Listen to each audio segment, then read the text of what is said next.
This is a test of the Boundary Park alert system.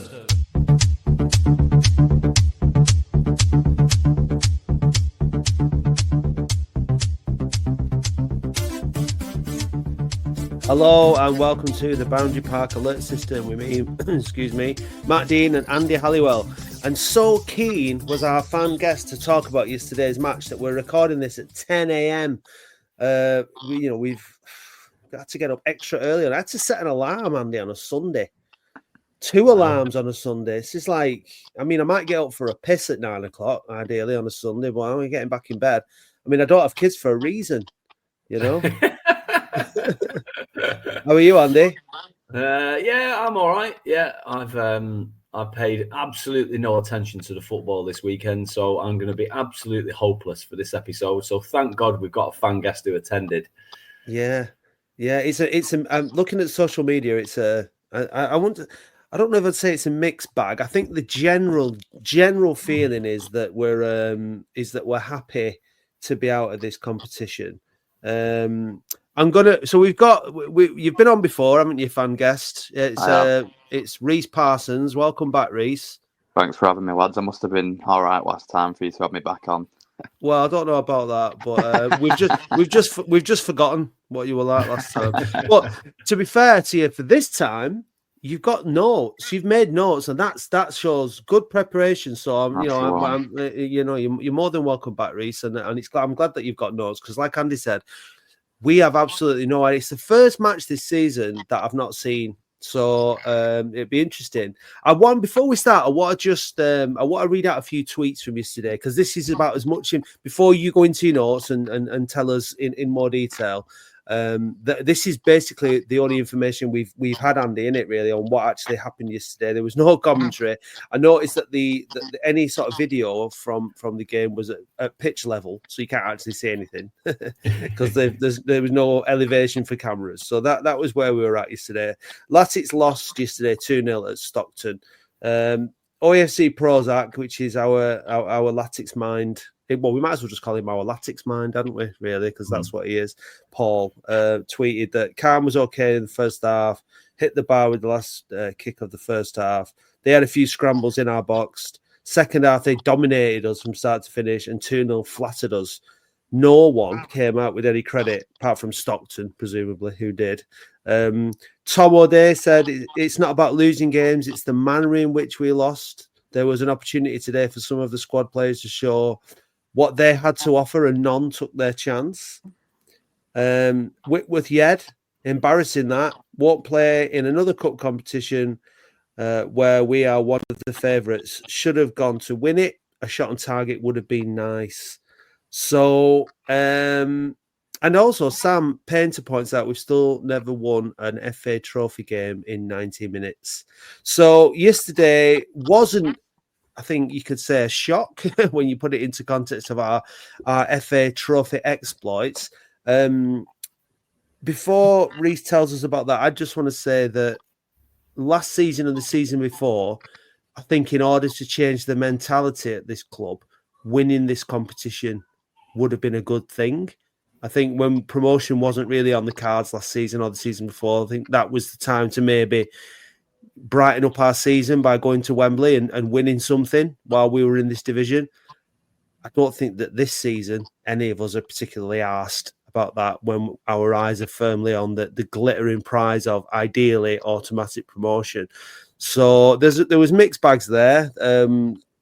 Reese, you were there. Tell us about your experience and how those in and the away, I don't know if it was an away end as such, but those that were in the stadium and made the journey with you felt. How did it all go yesterday, Reese? If I had to put a title on it, if I was writing a blog or something, it'd be titled "The Worst Day of My Oldham Athletic Sporting Life." I just think it was such a low moment. I know it's much worse for fans older than me, but I've grown up watching us at proper clubs like Sheffield United and Wolves and all these big stadiums, and then you literally walk past where someone's going to be in form when this podcast comes out. You can see classrooms from the turnstiles and just think, what are we doing here at a sixth form college on a competitive fixture? I know the weather was awful, and we'll get into that as well when we talk about the game, but the setup wasn't actually too bad. arguably just like Dorking, just like a leisure centre in a way. I mean, you could see the pitch. There was a stand for us, so that was the only positive out of my day. I weren't, piss wet through by the end of it. But I mean, people go on about the conditions, but both teams had to play in it, and I know Stockton have got a much better advantage being used to that pitch and stuff. But they just played it much, much better than we did. We were lumping balls out, not to the course of the wind. I mean, I know it was only our squad players, but as I think it was Tom O'Day who mentioned, there was plenty on there who had a chance. And, they're not going to come around, much, these chances, when we're on a roll in the league. The likes of Hammond and Jez, who I thought was abysmal yesterday. And I wanted to come on here and be so positive because this season's been, such a positive. But I think yesterday, it was it someone who just mentioned said it was embarrassing, and it was. I mean, like I said, Stockton, it flattered us 2-0. They were much better on the ball, much better playing the conditions, like I said. They controlled the ball, they broke fast, they had shots. They just played it excellently, and all we were doing were lumping balls up to Garner, who was either flicking onto no one, or we'd get the ball to Jez, we'd have an overlap from Kitchen. Jez looked scared to run at people. I don't think he put a pass to feet in the first half, and you could just tell it was going to be one of them days after the first 20 minutes. It was one of them ones where you kind of knew what you were getting after 15, 20 minutes, and we didn't look on it. And we've seen it before. How I'd describe it is kind of, and sorry to say this word, under this sort of situation at Oldham, but Unsworth. It was so Unsworth. Like everything about the day and the squad and kind of the attitude. But as much as I was, disappointed, I'm not fussed about going out. As that opinion will be shared by many. As long as we are going to get what our focus is on, which is the league, bang on. But like I said yesterday, we only had one chance in the first half, just before half time.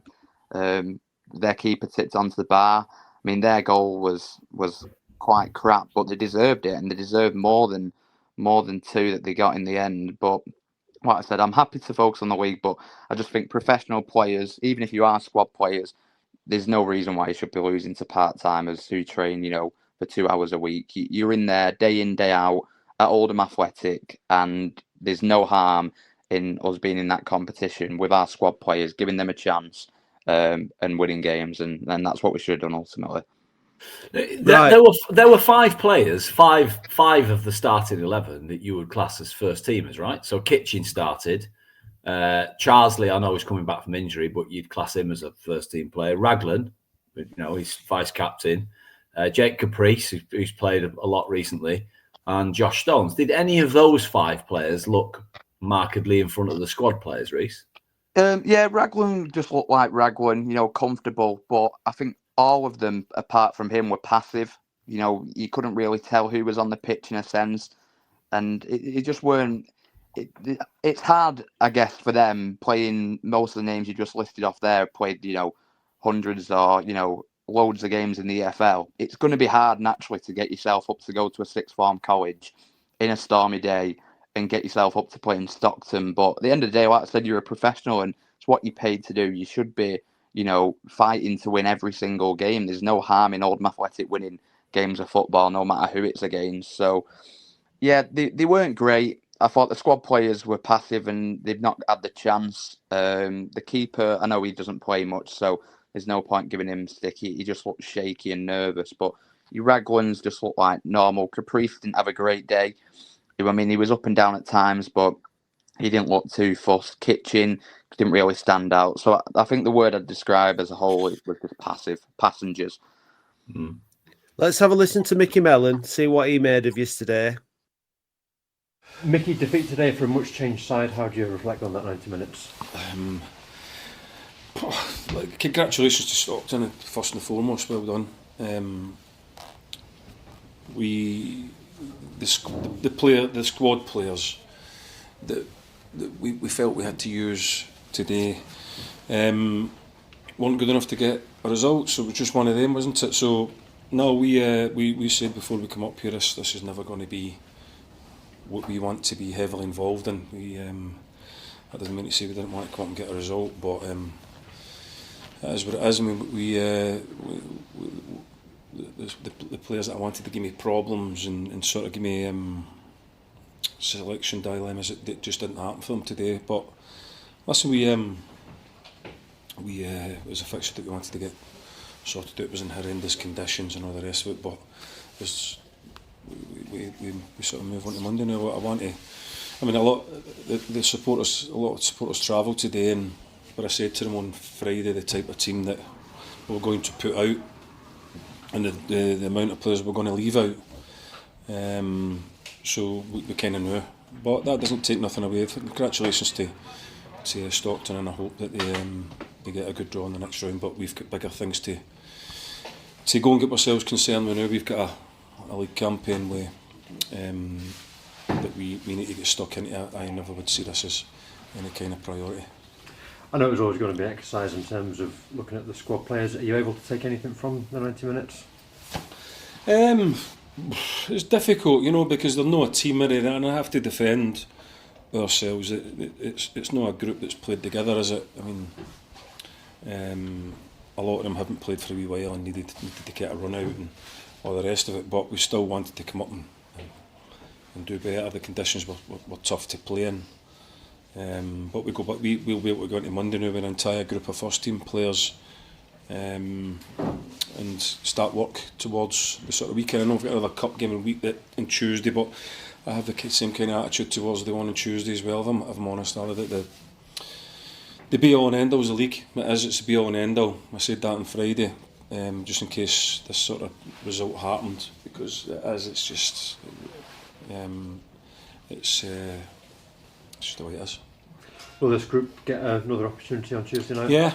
Yeah, they will, because Saturday's my absolute priority. So we've got a number of lads that never even travelled today, so that's good. So they'll be able to train with us on Monday, and we can crack on again on Monday. Does a 90 minutes like this maybe show where you need to strengthen in certain areas in terms of cover? It's a difficult one, because I don't want to put the boys under the bus.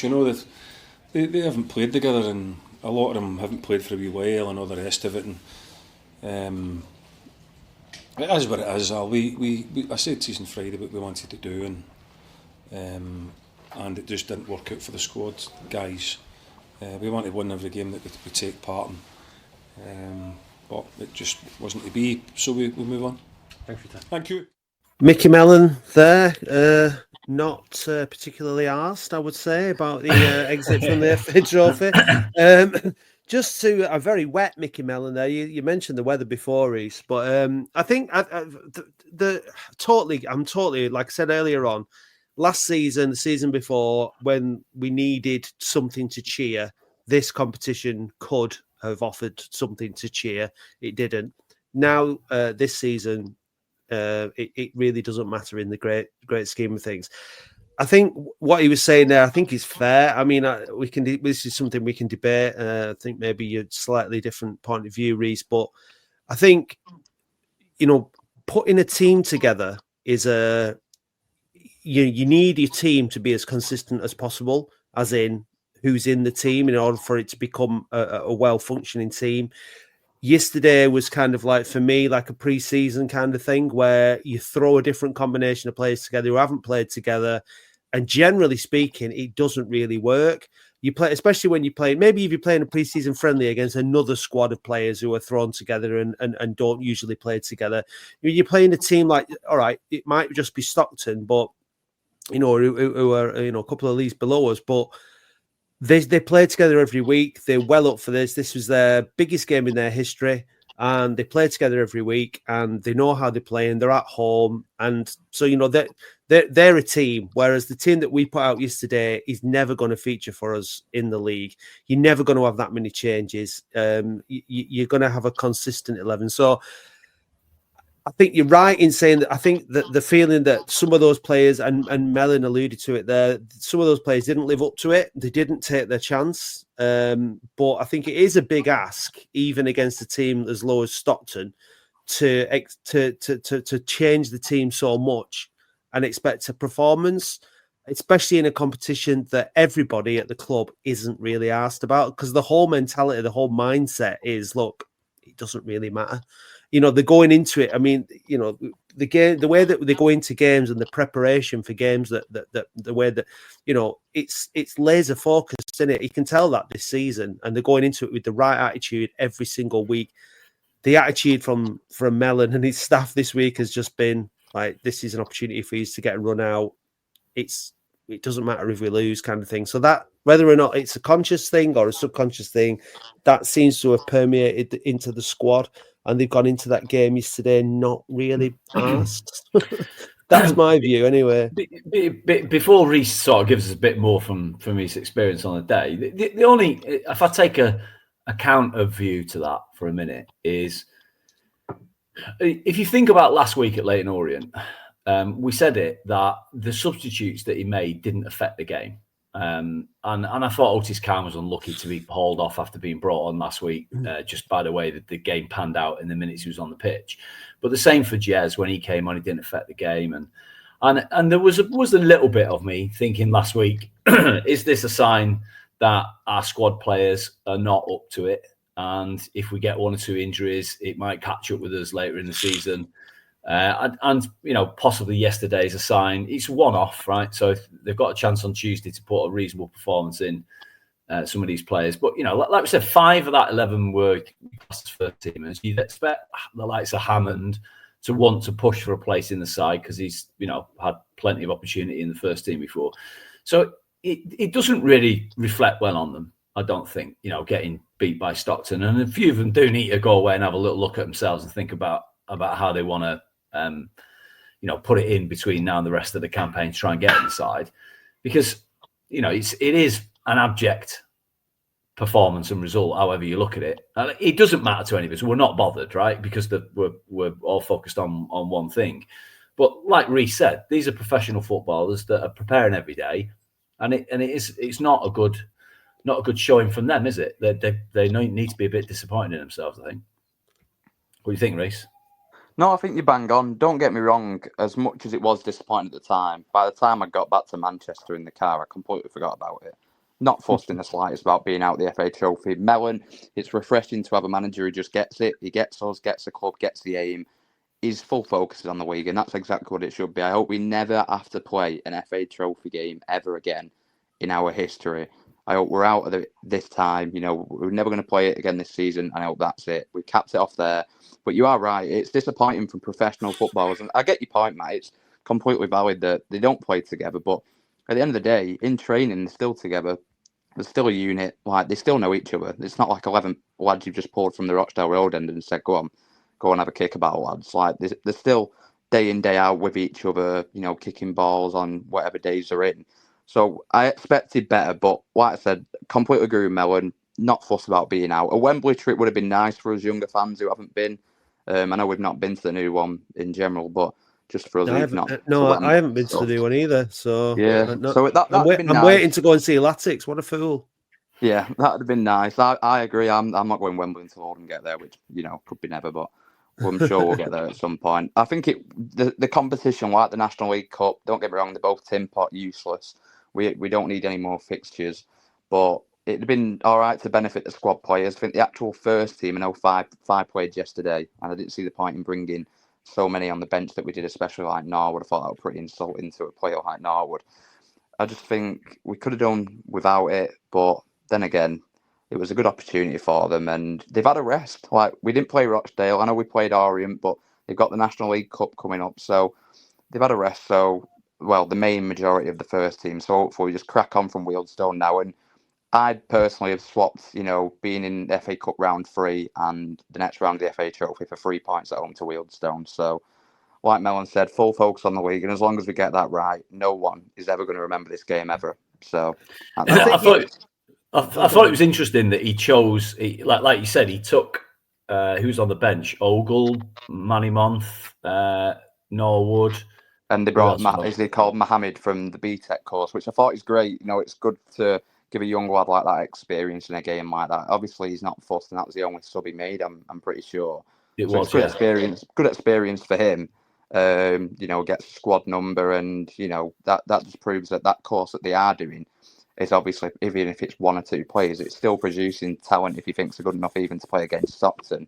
I mean, no offence to them, but the rest of them, Woods, Ogles, Mons, even Hudson. Really, I know we've not got another one, but we didn't need him there. There was no point. They could have had a rest. Yeah, good point on the Fond keeper up. actually, because Norwood's not Norwood, Norman. This is probably doing it too early if I'm still sleepy. Norman's gone to Ebbsfleet, hasn't he, for the rest of the season on loan. So I think they're obviously going to want to bring another keeper in because Maloney, not exactly tried and tested. I think you want a more solid backup to Hudson, who is without doubt, I think, one of the best keepers we've had for a while. And he's not perfect, but then he plays in the National League, so I don't expect him to be. But I'm a big fan of him. And I think we need more cover on the bench. It was difficult to see their second goal. I think their breakaway goal. It seemed like Maloney got beat quite easily at his near post, but it was very, very difficult to tell from the angle that I saw the video on. But I'm not having a go at him. I've not seen him play very much, but I think that whole question of squad cover, I think it's relevant. I think it's important. However, I think, like you said, like last week against Leyton Orient, I think difficult to judge them on that basis because we're away from home and playing a League One side who've, since they beat us, picked up a bit of form. So I think, can some of those players change games when they come on in the National League? I think probably yes. In some games they can. Are they good enough for next season and the season after? Some of them maybe not. So I think if you look at how much this squad has improved since last season, like with the changes that he's made, it's only going to improve again next season, isn't it? Based on the transfer acumen that we now have. So I'm not sure which players are out of contract, which players are in contract. It's a bit early for the squad pod, Andy, but we'll definitely improve. It's just a question of which division are we going to be in. But to be honest with you, I don't think there's going to be that much difference in the quality of the players that we bring in, regardless of whether we're in League Two. I mean, the budget might be a little bit bigger if we're in League Two, but if we're still in this division, then the objective is going to be to do what Wrexham did and Chesterfield did next season. We're going to have to be the runaway clear favourites with the best squad, without a shadow of a doubt, in the division, aren't we? So we're going to have to significantly improve the overall squad. I think we're going to need a bit of luck in order to win the league this season, but then so's everybody else, I think. How I see it is with the squad, sorry Andy, is that they are squad players in the National League for a reason. And I just think that's purely off consistency. And like your likes of Jez springs to mind. I think he's shocked of confidence at the moment. He looks completely different to the first time we saw him.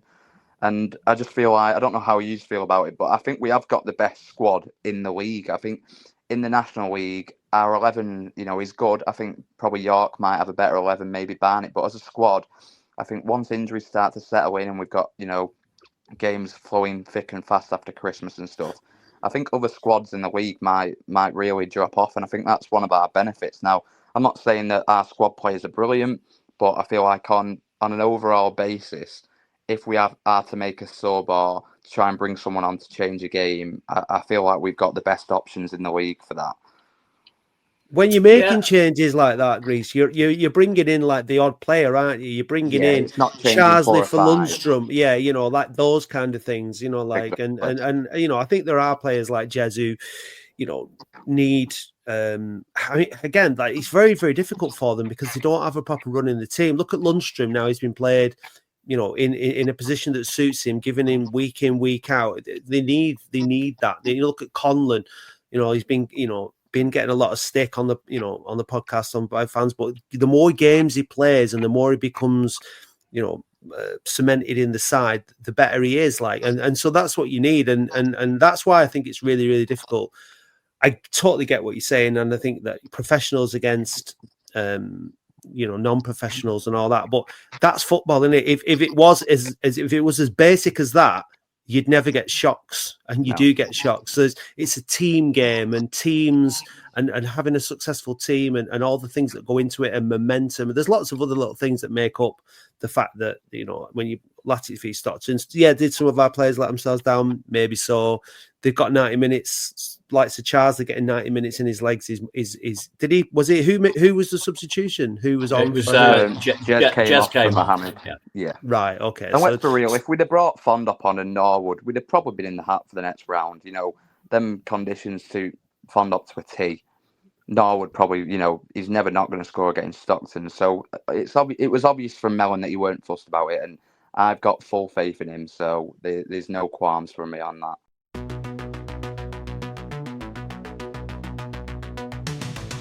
It's hot new merch, sexy merch. It's hot new merch.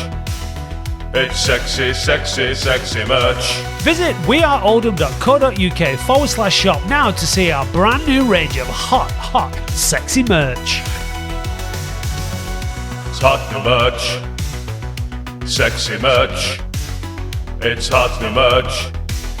It's sexy, sexy, sexy merch. What was it? Just out of interest, Reese.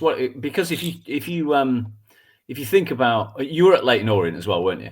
No, I wasn't. I was Did away. you not go? Was you? No, You I missed think. that one. Well, I'm going to have to admit that game we lost that because of me, because I checked Twitter in the minute or something like that, and then saw that we was 1-0 up. So I've just put a tweet out saying what a lovely tweet to land in Barcelona to, and then refreshed the hashtag and saw Brad Knowles had tweeted Leyton Orient's keeper scored. So I just thought, well, obviously Brad's tweeted that. Obviously it's not true. Refreshed again, saw that Leyton Orient's keeper had scored and thought, brilliant, I'm never tweeting again in my life. And then obviously we went out. But I saw the reaction, I put it on Twitter, like how the fans responded to the players at full time. And I'm going to say that's one of the proudest, I know it sounds quite sad, one of the proudest moments I've had being an Oldham fan. And I weren't even in the country. I just thought, honest to God, if I didn't have seen the result and I saw the reception they got at full time, I would have thought we'd have won. Yeah, it was amazing. If you listen to Mickey Mellon's sort of pre-match presser to the Stockton game, he goes over it again, and there's a genuine feeling emitting from him in that interview. Like he was really, I think it took a few of the staff and players back a bit. I don't think they realised that they were going to get that sort of reception after a defeat. They may be anticipating a bit of disappointment and abuse from the terrace, but they've just got around, a rousing reception. And a few of them were like visibly like, wow, that's amazing. And he, like I say, he referenced it again. So we go from that feeling of after a defeat, complete unity, where the fans and the staff and the players and everyone are together, and everyone's thinking, wow, this can really carry us forward, to then getting beat by Stockton in the next game. And I guess what you're worried about is when I saw the result yesterday, I was worried what the reaction might be from the terrace and whether that would take us back. So what was it like yesterday at full time? Was there any boos? Were there any negativity? If I'm being honest, I weren't there at the full time whistle, but during the game, I mean, the atmosphere was just weird. There was a bunch of kids in the top of the stand, and they weren't particularly, they were just going on about nonsense. Like everyone was disappointed, but they all realised we're playing Stockton. Our focus on the week. There weren't any boos during the game, any moaning. It was just kind of like, we're here, it's a bit disappointed, go home. And I feel like Oldham fans, we've kind of got out of this at the moment where, we win a game with the best team in the league and then we lose a game and it's melon out or whatever. Not that drastic. And I feel like we've been pretty sensible with it this year. And I think that showed last week at Orient that the players and the staff and the manager, they're giving it absolutely everything. It shows, and that's why even after, we shouldn't have lost to Orient. Let's be real. We shouldn't have. You can't throw games away like that. But the reception they got proved it. That the fans are with them. We can see what they're doing, and they're giving us everything they've got, and it was reciprocated well. And I feel like even against Stockton, like no one's gonna, there might be a few disappointed people, and you get your ones on Twitter who go on every week. We could win 5-0 and they'll still pick something. But on the overall, everyone I feel like's got pretty sensible head on this year. Not too fussed because we know what the aim is.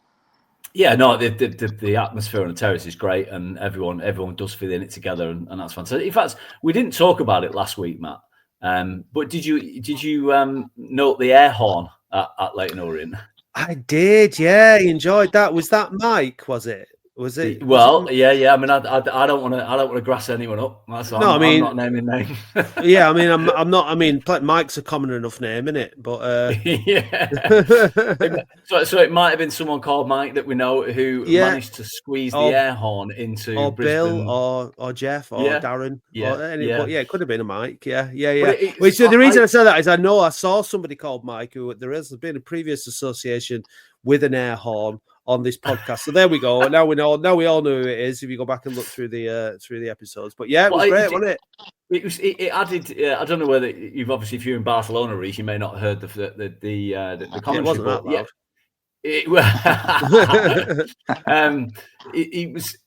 I thought it was a really good addition to the terrace. Like we've got the drum at home. If it doesn't travel away, having that air horn really got everyone going.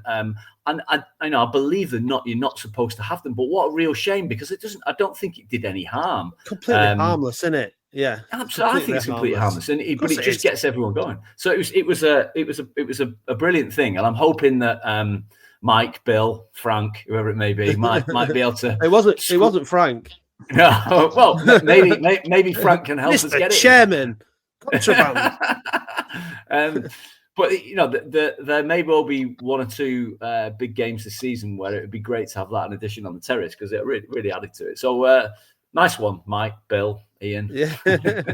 Touching on that, this is something that I noted down as well that I wanted to just mention. But in this league, and I know it's stereotypical of Oldham fans, but we're Oldham in this league, but we should be using our crowd to our advantage every single week, no matter where we're playing. And stuff like that helps, like a sold-out away end at Orient or close to whatever it was. I think that probably give the players an extra boost. And like we said, the reception, I think that's only going to spur them on in the league, because like you said, they were wowed by it. And especially at home, I know we've been much better at home this season, but away as well, we should be going to these other clubs and, taking as much as we can, making a racket, because it makes a difference. We've seen how it works, on the opposite side of it. We've had our fair share of negativity from our, terraces and stuff, or positivity in a way of getting on without it. But I think that shows how powerful we can be as a group and as a collective. And everyone, I feel, touch wood, is together this season. So why not, use it to good use? I think, I totally agree with that. But I mean, going back to your original question, Andy, about whether or not the defeat yesterday will take some of that goodwill that was and unity that was on display at Leyton Orient.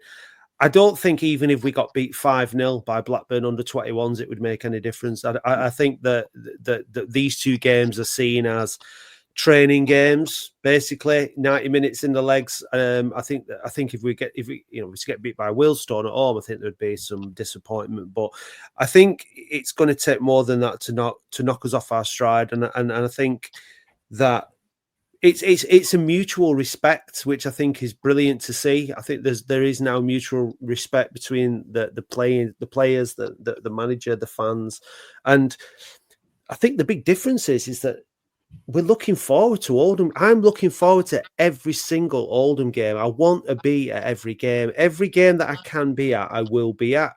Going into it with that enthusiasm, and it's not an expectation that we'll win, but it's a belief that we can win every game. I'm not dreading going in thinking, oh God, what's the outcome going to be this weekend? I know that we can go into a game this season, not play well, and still win it, because we've got enough quality in the squad to be able to grind out results, grind out wins. I know that Monday to Friday, Mickey Mellon and his team are instilling the right attitude into the players, and you can see it. You can see the mindset. You can see the difference. You can see how gutted they were when they lost against Leyton Orient. That they were absolutely devastated. And you're right, Andy. They were taken aback by that, and you're right, Reece, that the fans can make a massive difference. And I don't know how many half-season tickets we've sold. Has that information come out yet? 300. I heard last week that we'd sold 300, which is, I thought we'd have sold more than that, to be honest. But I had this conversation yesterday. People who wanted season tickets most likely would have got them before August, wouldn't they? Yeah, there was a lot of people though in the at the start of the season, which I found a little bit. I was a bit flummoxed by it, but the attitude was, this is shit. I'm not buying one. I know some people probably bought them, or didn't get them because of the financial reasons and stuff. But there was a lot of people that were like, nah, I've had enough of this now. This is crap. We're not getting anywhere. Well, clearly we are. So hopefully some of those people will invest again. And it'd be nice to at least sell another 500. 1,000 would be nice, but look, if it is what it is, and it's not a good time of year, is it? As well, to be buying to have an extra outlay because people have got lots of other commitments at this time of year, financial commitments. It's well worth pointing out again, mentioning the fact that OASF are raising money to give some half-season tickets to some of the fans who are most genuinely in need of them. People who are facing hardships and whatever. So you can give, if you can give a tenner or whatever to the OASF appeal, it's go on their website on the Just Giving page, oasf.co.uk. But it will make the difference, Reece, because we do have an advantage. And last season and the season before at Boundary Park, when we filled it, we bottled it, didn't we? Was it Kidderminster? The 11,000 French return, absolute bottle jobs, shit the pants at having a full stadium. Couldn't get the crowd going, and it just was on their backs. And that's happened a few times. This time, that squad isn't intimidated by it, and that was one of the reasons why I wanted to get through to the third round. I mean, obviously, loads of reasons to why I get through to the third round, but I really wanted to get a third round draw with a home, a good Premier League, like a Premier League side or something, and pack Boundary Park. And I'd still love to think that at some point towards the end of the season, in a big game, we can really pack it and the players thrive off it, you know what I mean, and not bottle it. And then some of those away games that we've got coming up, I think the obvious one is York around Easter time. I think there'll be some big followings to these away games at the end of the season, and I think hopefully, it will make a big difference. And but it's winning the league is a really, really hard thing to do. I mean, I've seen some tweets where people are saying like, right, that's it now, no excuses, got to go and win the league. It's steady on. Winning the league, any division is a really, really hard thing to do. So we've got to get behind and we've got to be patient with the players. And like you said, Reece, just if we have the odd bad result here and there, not lose faith and do you think we can do it, Reece? Are we favourites? Are we in the top three? Where do you put us at this stage?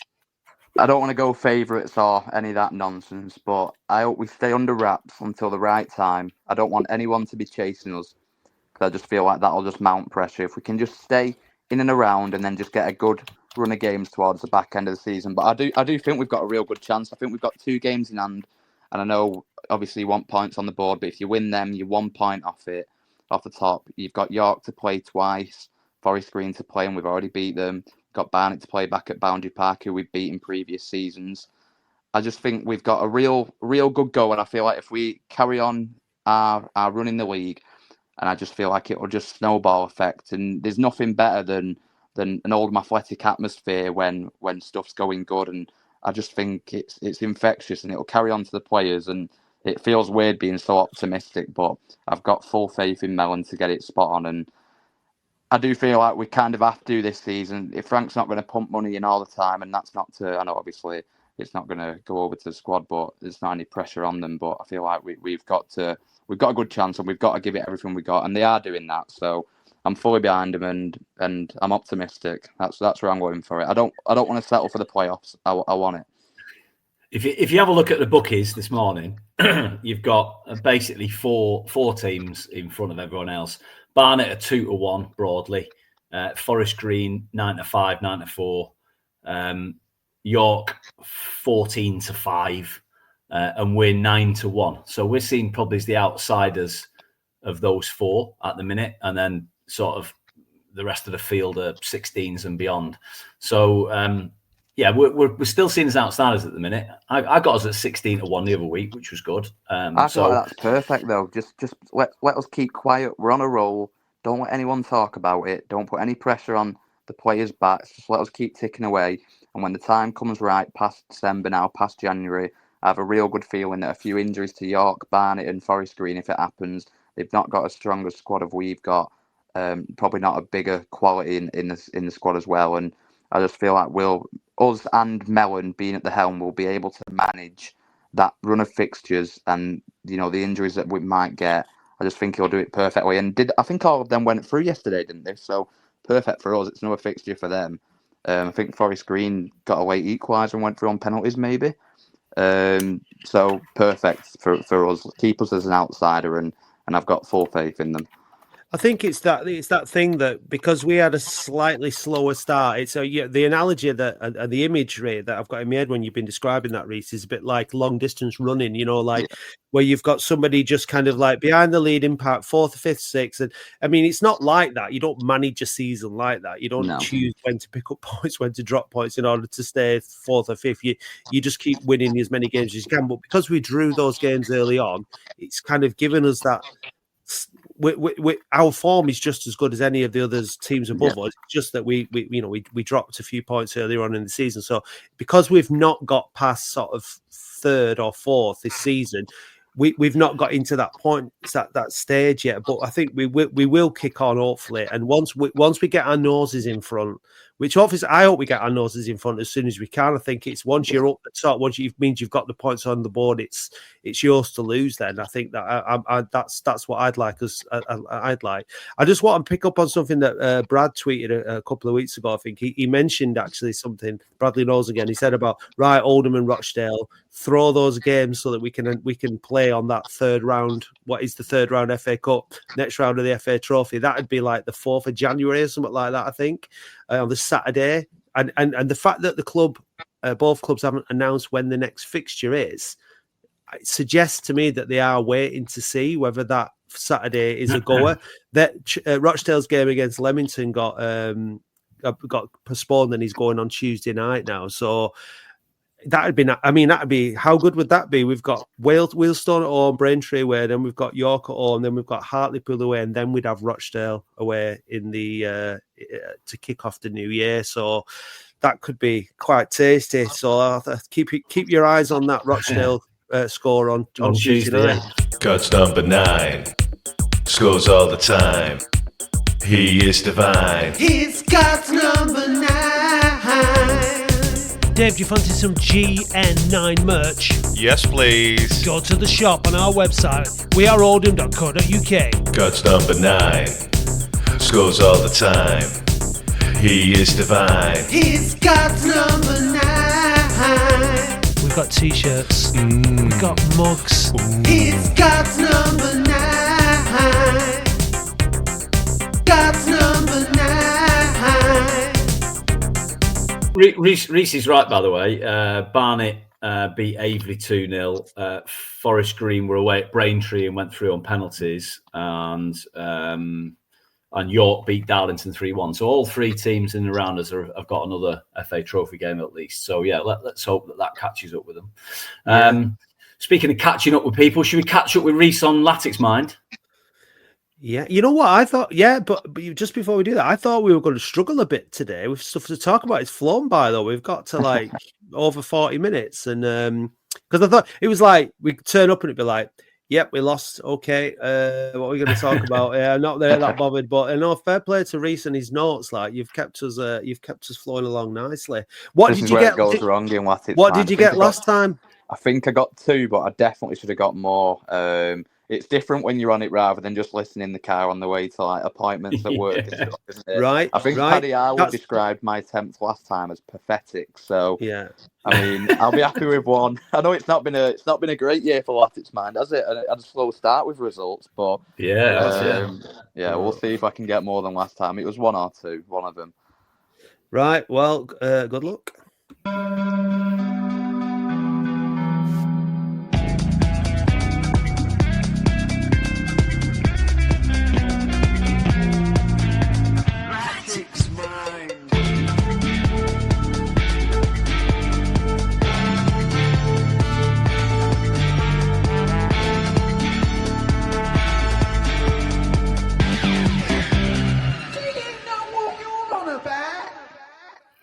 How many league goals did striker Billy McKay score for his time at the club? 4. Wrong, it was 0. Old Grounds. Who scored Latics' last goal at Hillsborough? No idea. Pass. Pass. Who scored a brace away in the Halifax away fixture last season? Oh God, that's no idea. Mike Fondop. It was Dan Gardner. It was at Chesterfield. Brilliant. Who scored Latics' last goal at Huddersfield Town? Mark Hallett. Correct. Who replaced Graham Sharp as Latics manager? No idea. Pass. Who scored his last goal as a substitute at Kenilworth Road, Luton in February 1995? Pass. Way before me. Who scored our third goal in our 3-3 draw versus Mickleover in the FA Trophy last season? Kurt Willoughby. It was Hallam Hope. Who scored Latics' first goal in that game against Sheffield Wednesday? I'm going to get crucified for this, but I'm just going to go Redfern. I don't know it. It was Ian Marshall. I'll get killed for that on Twitter. Which defender did Latics sign on loan on the eve of our return to the First Division in 1991? No idea again. Pass. Who scored Latics' last goal at Goodison Park? McDonald. Matt Smith. Apart from the 2 playoff campaigns in League One, what was Latics' highest place finish during that 21 years? 9th. 8th. Oh. Let's have a look. How many did you get? Andy, Did you get? like- I got one. I got one, I think. Yeah. Yeah. Paddy well, Howard will be already tweeting. I can feel it. These were the questions that I needed last week, Andy. well, it's incredible, that, isn't it? Yeah. I got 4 off there, and I think I might even get some of the passes, but I might be Right, wrong. let's- But That you was never my know. idea. Just if I didn't know him, just pass straight away. I feel like that guy on the chase. Pass. Yeah. Just get That's the past way it to if you don't play know. it. At least I got one. So Right, come on then, Matt. Let's try and see how good you were at passes. So, Old Grounds, who scored Latics' last goal at Hillsborough? I was at this game. I think it was in League One, wasn't it? was. At Hillsborough. Hillsborough are not. Yeah, it's an old ground, but there's no replacement ground though.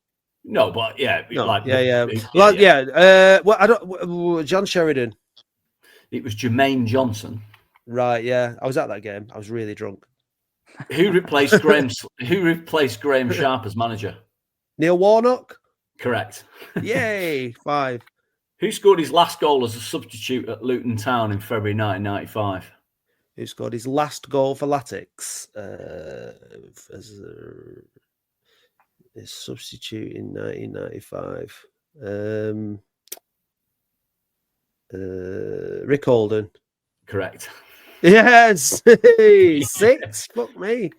And which defender did Latics sign on loan on the eve of our return to the First Division in 1991? Which defender did we sign? On loan. On loan. Oh, God knows. On loan. I don't know. He was a replacement because Andy Barlow got injured just before the season started, if that helps you. So he was a left back. Yeah. What was he called? Was it that? His brother played for us later on. I don't know. Stop. I've already got 6. It's my best ever score. I don't know.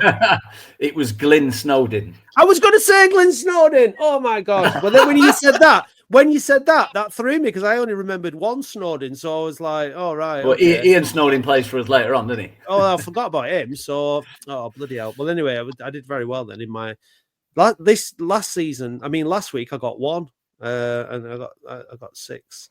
happens at festivals, Matt. Yeah, well, it doesn't happen to me very often. To be honest Feel like with we you. need a post. Getting one does. my age. But yeah, no, yeah, it's all right if you know them. And it's about having lucky guesses as well, like That's Rick the one. Holden. That was a pretty good guess, but there was some. It was educated to some degree. But yeah. But anyway, come I hope on. Matt Smith, last goal scorer at Everton. Yeah. My Yeah, first mine got thought that was, blank. Yeah. The mind goes blank at times. I'll be getting crucified, but Hey, listen, that's a part of the game, isn't it? Reese, any of those people that are giving you loads of stick who haven't been on Latics Mind, Exactly. say, right, well, you know what to do. Be a fan guest on the pod, play Latics Mind, put your money where your mouth is. Either that or shut up. Can't shy away on Twitter and not back it up, can you? That's the really annoying thing about Paddy, innit? Is that he slags you off and then gets 8 anyway. So he loves it. But unfortunately, he's got the credentials to back it up. So it is what it is. But well, so it's all about creating memories. I think was it. We talking about this last week, Andy, about creating things that you actually want to remember, as opposed to just information, experiences, games, football, results, players that just do not stay in the memory at all. And we've just had so many of those kind of players and results and experiences. Whereas now, even that thing at Stockton, it's one of those things that you'll remember. It's because it's people saying it was like the lowest. I think in terms of the result, it's probably up there with like our worst professional result. But on the flip side, somebody posted that it was the only time that they can remember watching Latics in a competitive game where you could actually drink a pint of beer while you were watching the game. So every cloud has a silver lining, doesn't it? I suppose.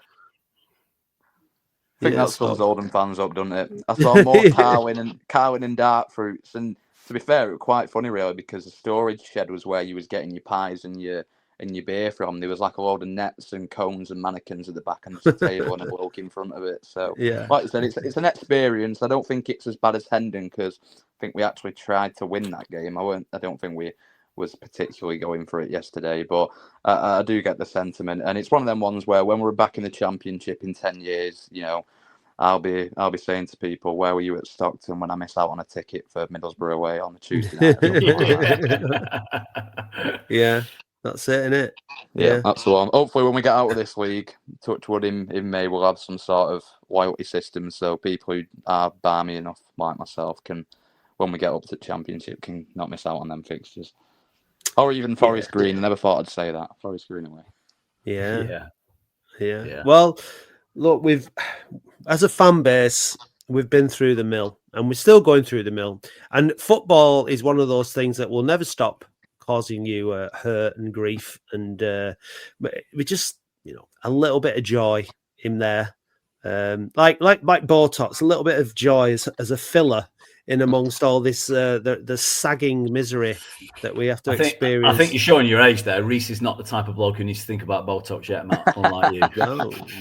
I mean, no, true. Well, neither am I. Look at this, virtually wrinkle-free forehead, Andy, which is amazing. You're kidding yourself. Yeah, come on, look. I mean, these are just creases, they're not wrinkles. But yeah, anyway, enough about my skin. It probably wasn't the best metaphor, to be fair, but the point is that we need some joy, and even in defeat last week, we found joy at Leyton Orient, and that was fantastic. Because it's not about winning every week. No. You're going to lose games of football. It's about losing games of football the right way, and like if your players are flat out on their feet and they've given everything. And the circumstances of the defeat against Leyton Orient were very disappointing. To quote Arlene Flanagan, who just to annoy you, who writes our blog, it was a kick in the minge.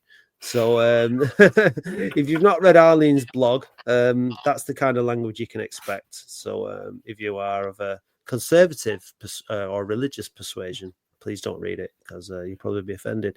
But on occasion, but yeah, she's got a great way with words, and it was kicking the minge, or whatever genitalia you possess.